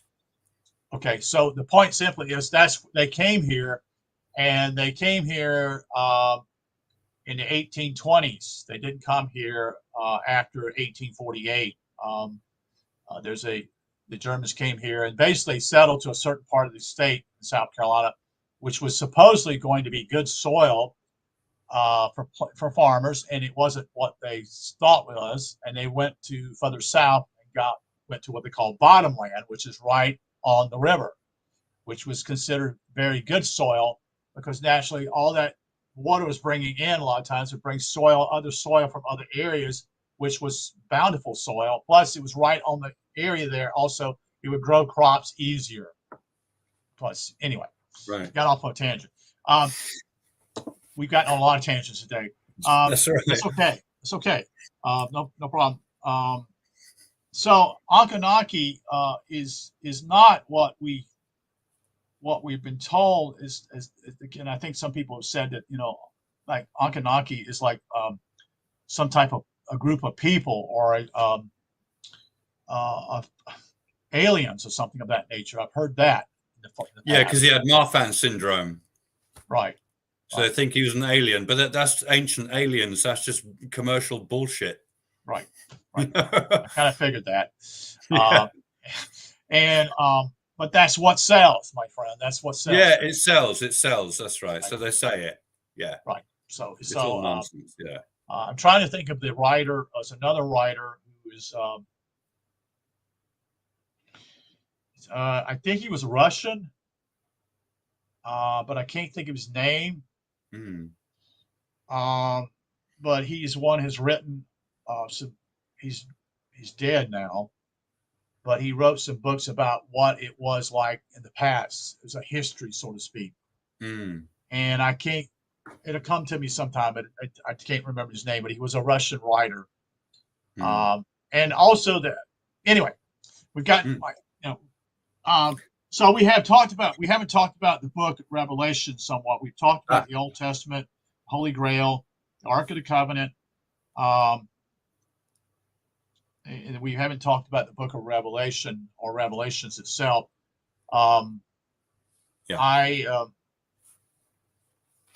In some way, simply is that the number 7 is there, and why are there 7 churches? Why are there 7 seals? Why are there 7? I'm trying to think of all of them. There are 4 or 5 different ones, all dealing with what I call the number 7. And we've been told that in some ways, not even religiously, that 7 is a very lucky number, so to speak. Who knows? The 7 is the seals. My mind's just gone blank. The 7 spirits of God, the 7 seals. The 7 plagues. Right. 7 plagues. The 7 plagues are the 7 kingdoms of the physical universe. They're considered plagues because their physical nature is considered absolutely horrible. Right. When you're spiritual, so it's the antithesis of spiritual. It's the opposite. Right. It's the opposite of spiritual. Right. It is. It's the exact opposite. Yeah. So it always has this evil connotation to it. Right. The 7 spirits of God are specifically the spirit of the Lord. I've got it here. It's a menorah. I wonder if I can share my screen with you actually, so you can see it. Can. Hope you can. You just go into present, I think, and then go into your computer. I think it'll allow you to share what you want to share. Is what I understand. Okay. I'm going to go share screen. Okay. Share screen. Okay. Where are you? Oh my gosh, how am I going to do that? Can you see what I'm doing? I don't see anything coming up. I still see your face. Right. Okay, I've chosen the entire screen. Okay, wait a minute. Something just came up here. Let's see. I can't get something. I don't know. It's in the way. I can't open it up. Why can't I make this thing smaller? Wait a minute. Okay. Here, add to stage. Let's see if this does. Okay, there's something looks like a fish. Yeah, there's the menorah. There it is. You see that? Yes. Okay, let me expand it. Good. Okay. Good. So this is the 7 spirits of God represented by the menorah. You can see wisdom, understanding, counsel, power, knowledge, fear of the Lord. and the Spirit of the Lord. These are aspects of an angel, basically.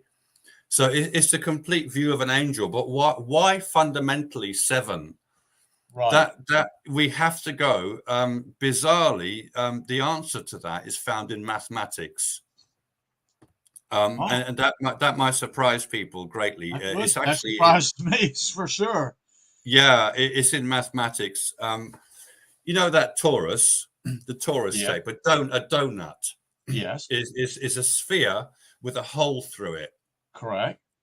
Right. So let's say you want to, I don't know whether anyone is familiar with the concept of discrete mathematics, which is nothing more than drawing dots on a page that represent concepts, and you can connect them with lines. And you say, well, Right. you can say, well, this dot represents him, this dot represents her, and they got married. So I'm going to draw a line between them and say they're connected. Right. It's this kind of thing. You can apply dots and lines to anything you like. Right. So if you want to connect 7 dots together, you have 7 dots, let's say in a hexagon, the 6 points of a hexagon and a dot in the middle. Okay. And I want to connect the central point with all 6 of those points. Oh, those points, right. Now, the 6 points I'm connected to, I want to do the same thing with every single one of them. I want every single dot to connect with every other dot directly, and lines cannot cross each other. It must be a unique connection. Okay. The only way to achieve that is to draw a square around those 7 dots and fold the square around into a tube, and then fold the tube round into a donut. Oh. And now every one of those points has exactly the same status. They are all equal. They are all the central point. So the idea is, okay, I follow that. The idea being, if you want to map a surface, if you have a sphere, a globe, and you have all the countries, and you want to use different colors to distinguish between countries, I can use red for England, green for Ireland. When you go into the continent of Europe, there's lots of countries next to each other. And you don't want any 2 countries next to each other to have the same color. Correct. You have to use so you need a minimum amount of colors to make sure that every country is distinguished from every other. Correct. When you have a sphere and you do that, you only need 4 colors to make the distinctions. When you have a donut, you need 7 colors to define its surface, because it relates to the idea of 7 discrete points all joined. It's called multiply connected. In mathematics, they are multiply connected. They all have exactly the same status. It's in this subject called discrete maths. Okay. That donut represents unification.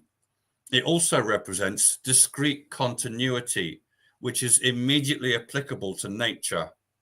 So a seed, for instance, an acorn, is a discrete package that contains the continuity of its entire life cycle through the tree that makes new seeds. So from seed to seed, that is a continuity of life.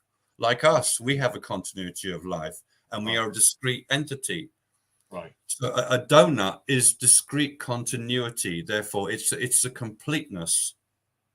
It's a 3-dimensional or 4-dimensional version of a squared circle. And it represents a process. There's an awful lot to say about it that we can't go through right now, because you need an actual math lesson to go through that. But I explain it in my books quite clearly, to the point where you'll grasp what's going on. So 7 is always the number associated with unification or unity, because the donut is a unified object. It's a single object. Right. And because it relates directly to the process in creation, the Jews would use a donut to represent the process of creation that naturally has 7 points. And that 7 points as an archetype of 7 becomes the 7 spirits of God, the 7 plagues, the 7 kingdoms of nature. So this donut idea is like an archetype that can be applied across the board everywhere. So it's an archetype, the donut. The concept of a donut, a torus, and what it can do. It falls through itself, like the cube octahedron. And of course, when a donut falls through itself, it's rotating through itself. Right. like a smoke ring. Right. And if you start at the center of the donut and follow its expansion over its surface, the donut with the 7-color map on it has this coil between Right. the colors on its surface. If you put a point on the coil, you'll end up with 3 points expanding out of the center. So those 3 points and the center make a tetrahedron. Yes. So as the donut circulates through itself, you see the expansion of a tetrahedron that flattens out into the triangle, which is metaphysical, because there are 4 triangles in that triangle. There's a lot to explain here. I'd have to show you. And then, of course, the donut folds back through itself. So you end up with 2 tetrahedra opposite each other. Right. In the center, you can say they are unified and joined, because the center represents the center of all things, which is represented by the cloud of heaven. The cloud of heaven is the center of the infinite abyss. It's a defined center to the infinite abyss, because infinity has no center naturally. Right. So this donut is the basis of the Jewish geometric archetype that they used in order to encode or encapsulate their philosophy. And their philosophy is natural. The donut is a natural geometric thing. And they latched onto it in the past, and they used it, and they realized that it was a good means of intellectually grasping the principles behind nature and the nature of reality in general. It's this was from Stan Tenen's Meru Foundation. Yeah, he rediscovered that. Yeah, he did rediscover that. It's also Arthur Young as well. Arthur Young goes on and on and on about the torus and how it's applicable to the 7 kingdoms of nature. Right. Yeah. He never closed the loop, though. He didn't know what closes the loop. Right. Arthur, he died before he got to that, that point. Right. And it turns out that it's ascension that closes that loop. And that's also, I think, with what's the word? Back to Stan, it's they would call. I think his organization was called Meeting Tent, something of that nature.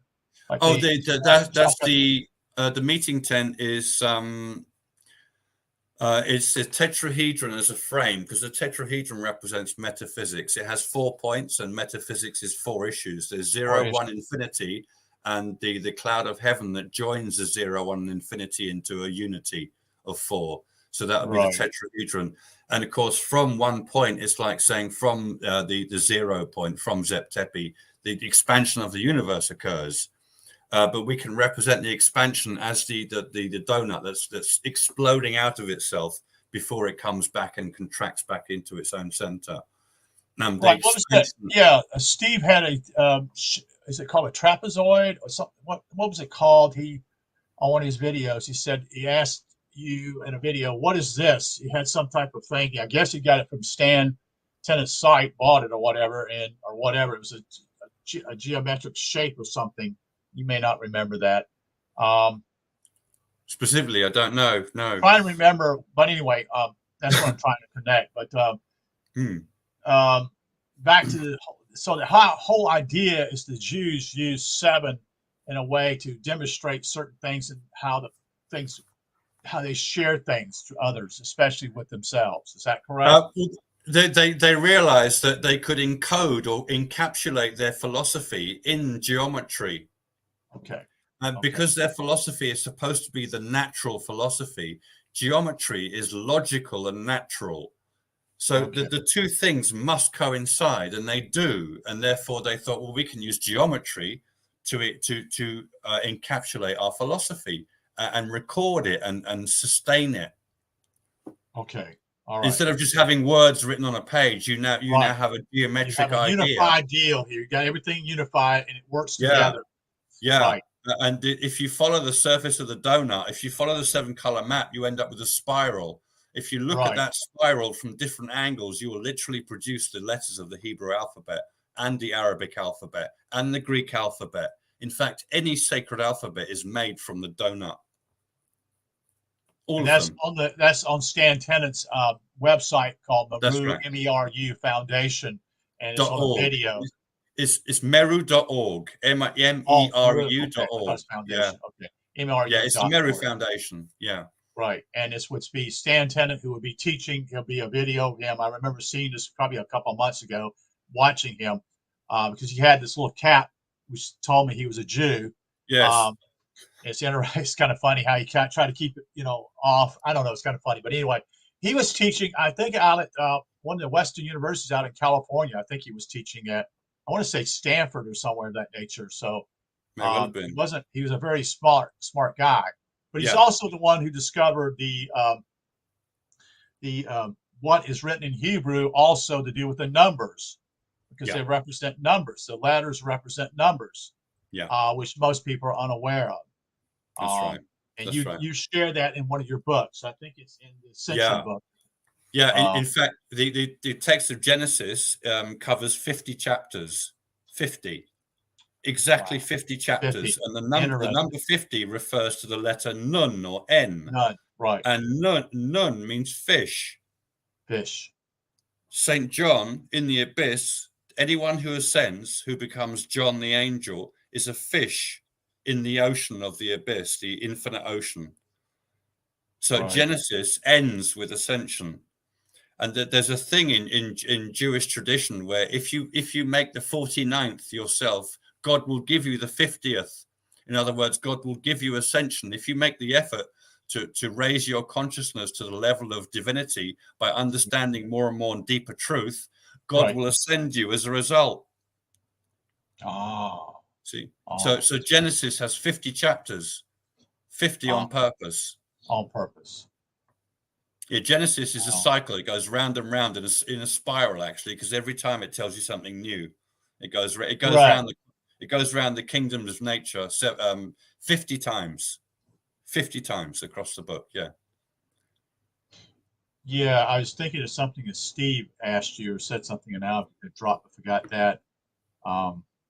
There was another thing. I got so many things here. The other thing simply is the 7 trumpets. Right. It's in Revelation. Right. 7 seals. 7 Revelation. 7. And then you have what I call. Isn't there? I want to say, I'm guessing this. I don't have the Bible in front of me, but is it 7 thrones or 4? There's people around God, is what I understand, are actually saying holy, holy. And in fact, they're saying is simply holy, holy, holy are you, such and such. And it's continuously. It never stops. That's right. It's metaphysics. Holy, holy, holy is 0, 1, infinity, because these are the aspects of divinity. Yeah, they're all aspects of singular nature, which is spiritual. Yes.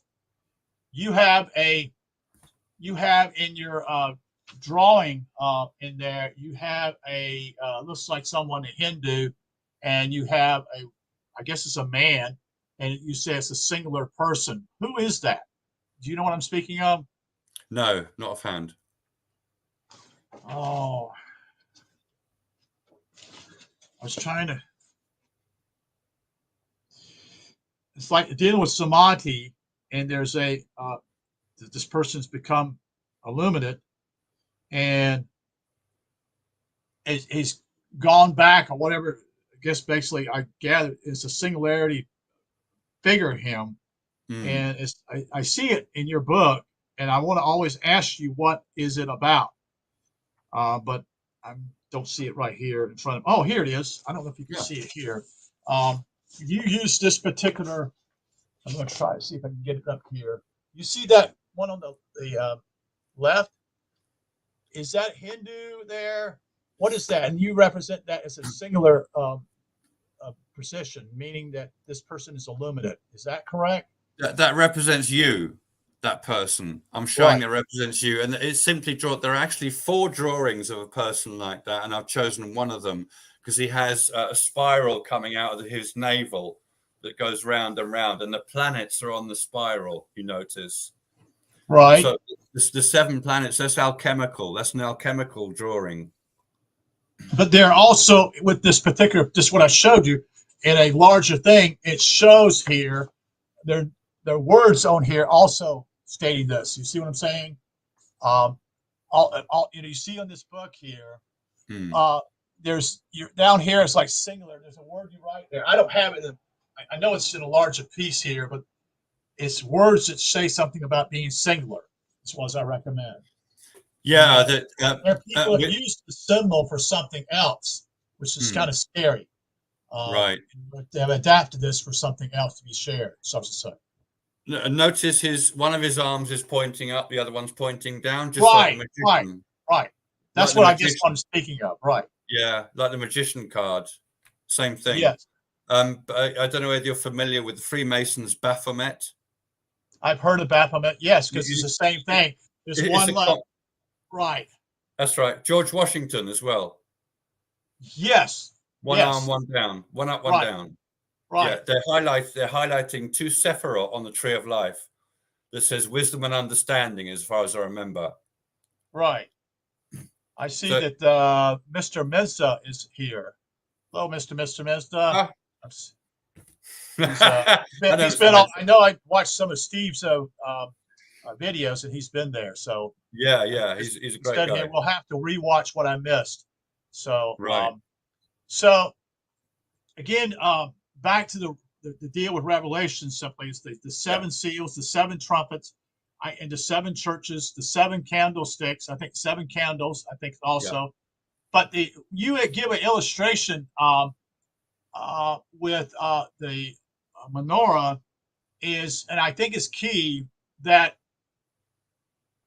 the light, when you light the top candle, which I think is representing your pineal gland, the light within your head, Yeah. everything else lights within your whole body. That's right. That's right. You fill with light. Yeah, that's right. And So go ahead. it's just a way of expressing the fact that you have become light from the Right. darkness. Right. Yeah. But my point is simply is the event takes place in your head, while Kundalini, they talk about coming from your Base of your spine. spine, right? Your spine, Yeah. your 33 deal, such and such. Yeah. Is that correct or is that incorrect in how they're looking at it? Well, I'm not the person to ask about yoga or Kundalini because I've never done it and I've never done Kundalini yoga. Some of the people who've had a natural Kundalini yoga experience, they feel different. And there's lots of them on YouTube expressing themselves about what it's like after having had the Kundalini experience. But that's nothing to do with finding the cloud of heaven or making the cloud of heaven. They did not meet God. You can only make the cloud of heaven when you meet God. So Kundalini yoga, in my opinion, is not what's being spoken about. In Revelation, it seems to be they're highlighting an old idea that where you're supposed to have 7 lifetimes, physical lifetimes, because each lifetime yes, I've heard that. Right. apparently it takes a whole lifetime to develop just one chakra. And a chakra is an energy center that you develop by your behavior through life, using your body. There's an accumulation of energy at that location in your body. So now that you've learned to do that, you don't need to do that again. If you take another body, you'll do that much quicker. And because you've done it quicker, you can now spend more time developing the second chakra. But then you'll end your life. Your life will end before you get a chance to go through 7 lifetimes in order to basically, quote unquote, to be enlightened. Yeah, basically that was the idea. It's an idealization. It's nothing but an idealization. It's not real. It's not reality. Not necessarily, no. Who's going to remember these things? I'm just playing devil's advocate. Who will remember they did this in the past? Because you come here again, essentially blank after reincarnation. After reincarnation, you're blank in some ways. Right, but don't forget what you've done is accumulated in you as spirit. It's the same principle. If you look at the lifetime of something over time, at the end of its life, you can look back at its entire life as if it's one event. Correct. So every moment of their life is now a part of them as spirit. They've experienced all that. It's like listening to a song. When you finish listening to the song, you know the entire song at once. Correct. Spiritual nature is like that. It's the result of an accumulation that you perform during physical life. So if you did develop one of your chakras, that remains with you as spirit. It's encoded into your spirit. as a personal Oh, okay. Akashic So record. it does. So it does come with you the next time you reincarnate here. Oh yeah, it becomes part of you. So Oh, it becomes easier to do that in the new body. Like when you see a 5-year-old as a concert pianist, they're a genius on the piano. Where the hell correct. did that come from? Yeah. Well, Where did that come from? yeah, they've Right. done it before.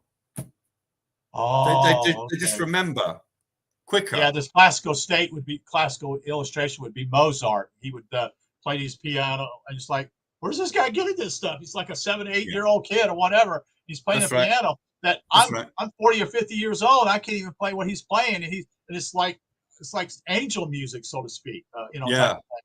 yeah, yeah. So you accumulate. Life allows you to accumulate, and the accumulation is supposed to take you to the ultimate accumulation of the cloud.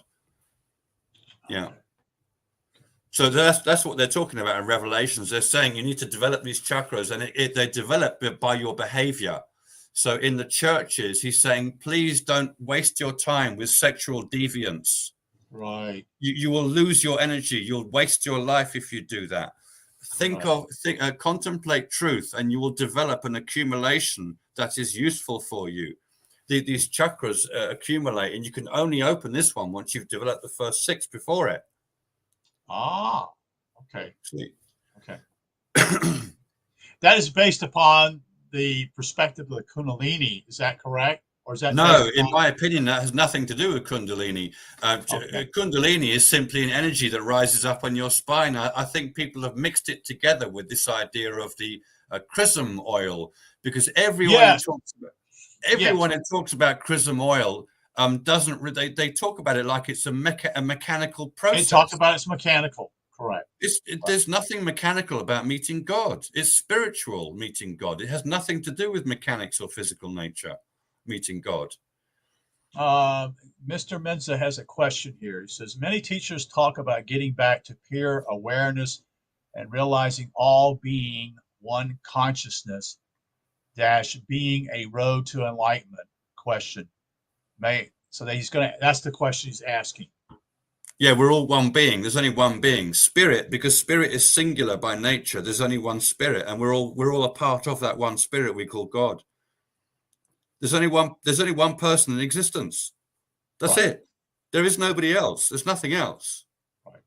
Just bizarre. See, It it's a is. bizarre because we're all separate and individuals. We can't contemplate that. No, There's only one that's the person. question I was going to ask you is simply, well, I'm a separate individual. I'm such and such, but we're also a part of the one, Yeah, correct? yeah. Yeah. You're only separated due to your physical incarnation.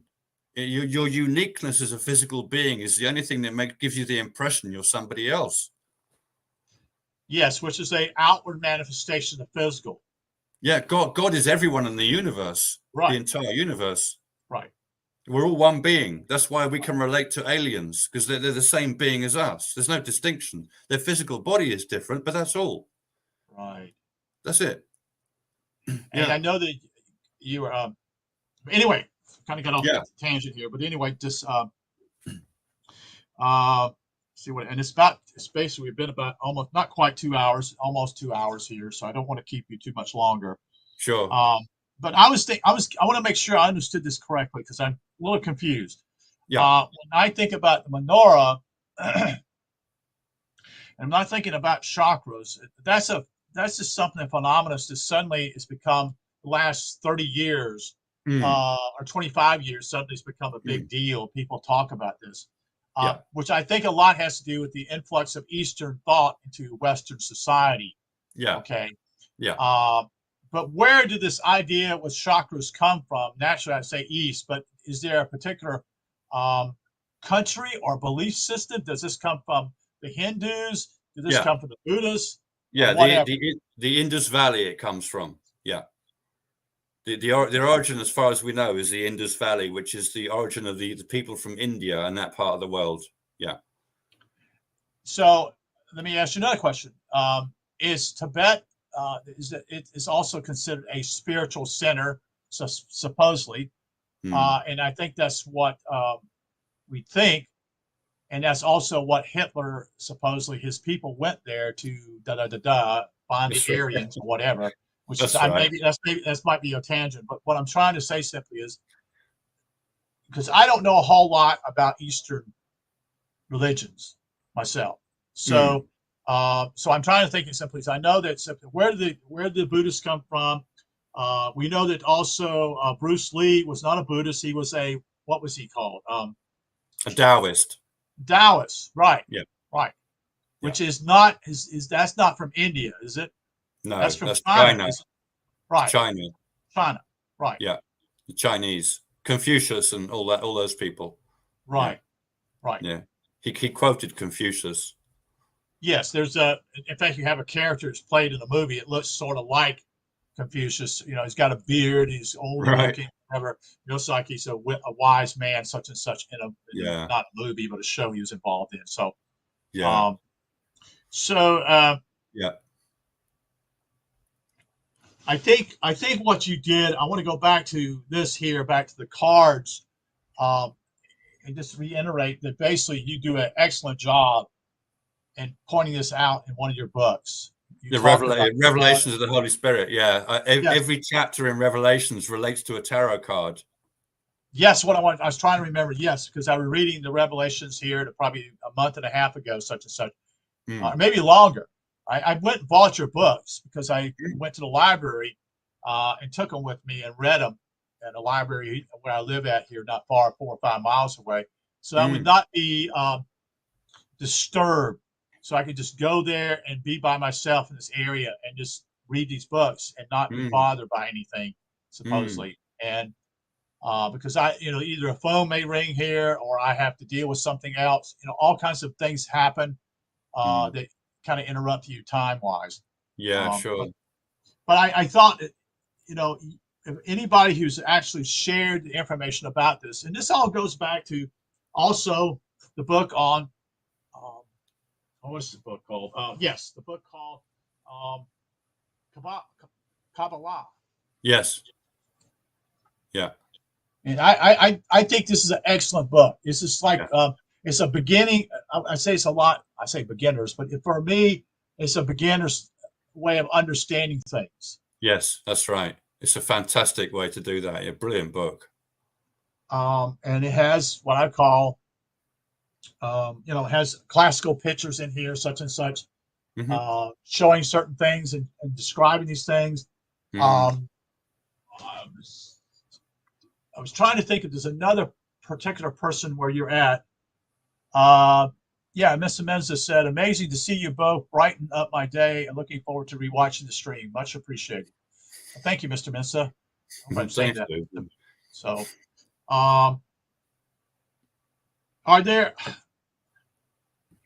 what about Blake? Do you know anything about Blake? He's from England. Robert, is it Robert Blake? He did art, wrote stories. William Blake. William Blake. Yes. Do you know much about him? Was he involved in any of this type of stuff at all? Are you referring to one of his paintings? Is there basically are many. The human, yes, he has. Right. There's the human brain. One is to do with the human brain. Another one I think is to do with God touching. Is it man or is that no? That's Renaissance, I think. Adam and God with a finger. Yes. That's the Sistine Chapel. That's Michelangelo. Yes, that's not. But William Blake does art also. He wrote, I think, some books also. Yes, I know what you mean. And he showed the Creator with two fire-like beams coming out of his fingers, creating the universe with a red moon behind him. It's a famous picture. Like it's God creating the universe. I think that's William Blake. Is he revealing truth by his art? Yes, he is. It's symbolic art. Yes. Right. Yeah, right. Definitely. Okay. I recognize the contents totally. Yeah, he's a very clever man. If we're talking about the same person, yeah. Yes, it's the same person. Yes. Yeah. Very clever art. Very nice. Very interesting art. Very poignant and symbolically poignant. Yeah, definitely. Yeah, some people have got this over the years. There's lots of people involved with Freemasonry who've got this as well, because Freemasonry uses this symbolism as well. They use the idea of the sword of truth and all this sort of thing. about your personal moralistic character and what you value. They value morals. It's a very honourable brotherhood is Freemasonry, and they get a terrible bad name by people who don't understand them. I've worked with them. I've worked for them. I've known many Freemasons in my life. There's nothing wrong with them. They're wonderful people. They have the greatest morals. You can trust them.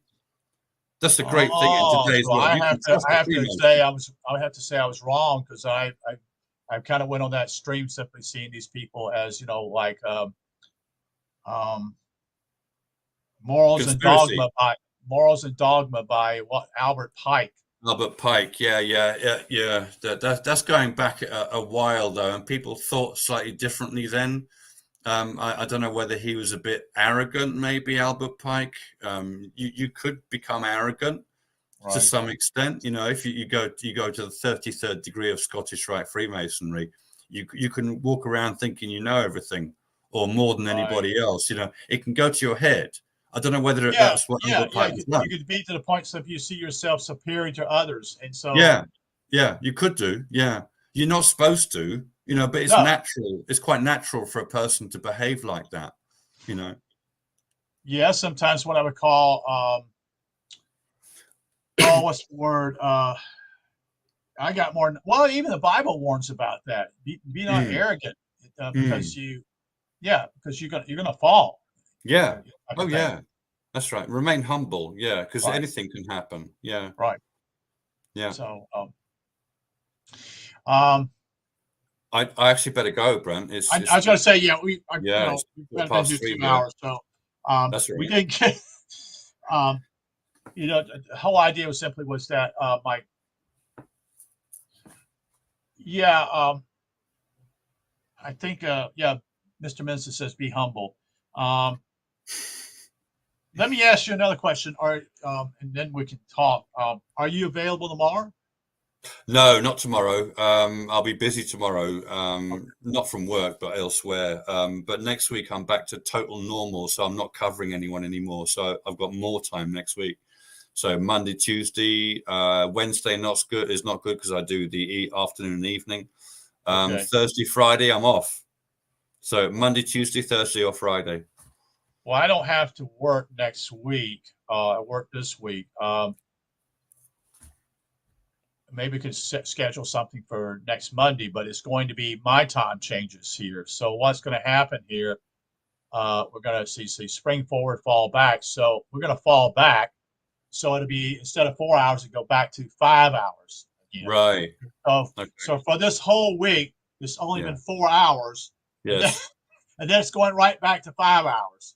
Yeah. Okay, how clumsy can we be? So Yeah. Mr. Sure. Menza said many thanks, very much appreciate it. He said he's going to rewatch this the video when it puts up. So Sure. um, Okay. Thanks, Mr. Manson. I appreciate that. yeah, thank you for being here, Mr. Yeah. Menza, because I recognize him with Steve. He would Mm. ask questions with Steve, such and such. Yeah. Um, Yeah. I think I'll let you be. But what Mm. we'll do is before I forget, um, we'll do something Monday, Mm. um, and we'll do if it's 5 hours. That means I would I fall back. So trying to figure that out.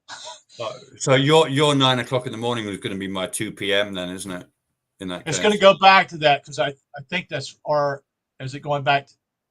No, it won't. it can't Oh, shrink anymore. It has to go back to 5, yeah, it has to surely. go back to 5. So I'm thinking Yeah. either it will be, yeah, and I don't like this because at 5 o'clock it gets dark. I don't like Yeah. that. Just leave Yeah. it alone, please. Just leave it alone. It's nature. Let it alone. Man messes up everything. Yeah. He comes along, so I have a brilliant idea. We're gonna make it longer days and shorter That's nights. right. It's like, That's right. no, it isn't. But Yeah. anyway, I'll email you and figure this all out in my head here, so I won't mess up, or either one of us Okay. mess up like we did last week. Sure. I All right. again, I appreciate you sharing a lot of wisdom with me, Phil. Yeah. I appreciate you taking the time with me and doing this.